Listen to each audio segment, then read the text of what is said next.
Cinéaste agnostique, Cédric Kahn s'est intéressé à la religion catholique dans un cadre précis, celui d'une communauté de toxicomanes qui échappent à leur addiction par la foi. Son film, La Prière, révèle un jeune acteur inconnu, pour l'instant, Anthony Bajon, récompensé par un ours d'argent à la dernière Berlinale. On va le découvrir dans cet extrait. Ici, il y a ce qu'on appelle le temps de thérapie. C'est un isolement complet, dans un endroit à l'écart des autres. C'est un temps pour toi, pour méditer, pour réfléchir.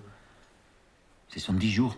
10 jours sans croiser les autres. Vas-y, toi, 10 jours, t'es un malade ou quoi? Allez vous faire foutre, j'irai pas. C'est pas vraiment un isolement, je serai avec toi. Mais j'en ai rien à foutre, j'irai pas, je suis pas en tôle, tu comprends? T'as pas le choix, c'est la règle. Mais j'en veux pas les couilles de tes règles. Lâche-moi. Calme-toi. Sors de ton agressivité, ça sert à rien. Ferme ta grande gueule, toi, me parle pas. Me parle pas, me parle pas. C'est ta volonté, seulement ta volonté qui peut te sauver. Dieu ne nous donne que des croix que nous sommes capables de supporter.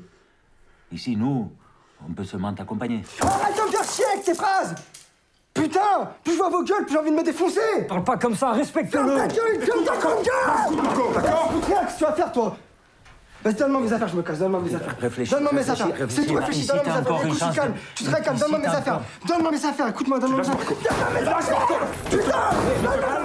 Cédric Kahn, Philippe, grand cinéaste du lien, qui retrouve son intérêt pour les communautés. Il l'avait déjà dans Vie sauvage ou Trop de bonheur il y a 20 ans.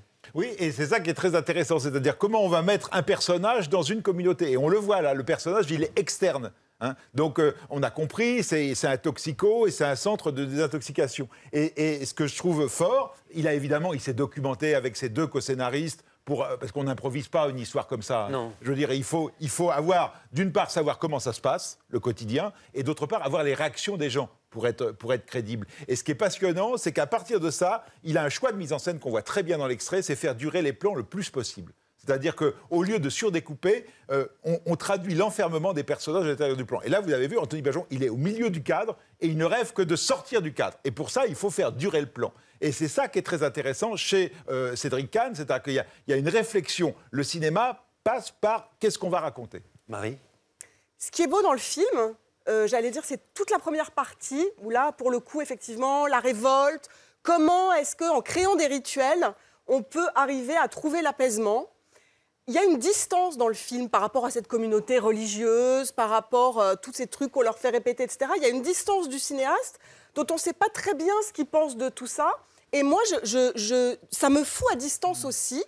Et notamment toute la dernière partie où il doit, en a-t-il fini avec cette communauté? Où va-t-il partir? A-t-il vraiment eu un miracle? Va-t-il vraiment entrer dans les ordres, etc. C'est plus que la dernière J'avoue que je partie, me sens pas du tout concernée, en fait. Je suis exactement sur la même ligne que Marie, et l'extrait qu'on a vu est intéressant parce que c'est, d'un seul coup, quand on voit ça au début du film, moi je suis assez emporté en me disant, effectivement, ce que vient de dire Philippe, il est à l'extérieur de cette communauté, il est ancien toxico, et il y a cette espèce de mise à niveau impossible avec que des gens qui disent « Non mais excuse-toi, non mais ça va mieux, mais t'inquiète pas, ça va être calme », et lui pète les plombs complètement. Et le problème, c'est que très vite, Cédric Kahn abandonne cette piste-là pour faire un film sur la foi. C'est pas un film sur la foi, c'est un film sur quelqu'un qui pose la foi. C'est ça qui est différent. Et cette mise à distance qui est très intéressante, c'est comme on n'est pas du tout en empathie avec le personnage, on ne sait pas si c'est un jeu, s'il y croit vraiment, s'il voudrait y croire, s'il se ment. Et la question du miracle qui est au cœur du film, là encore, comment elle est filmée? C'est un miracle uniquement mental. C'est-à-dire qu'à aucun moment, il y a un dispositif fantastique. C'est-à-dire que ce n'est pas que le gars n'a pas de jambes et que tout d'un coup, il en a.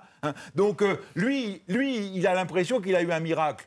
Mais c'est lui qui le dit. La Prière de Cédric Kahn avec Anthony Bajon, notamment, ça se passe au cinéma en ce moment même.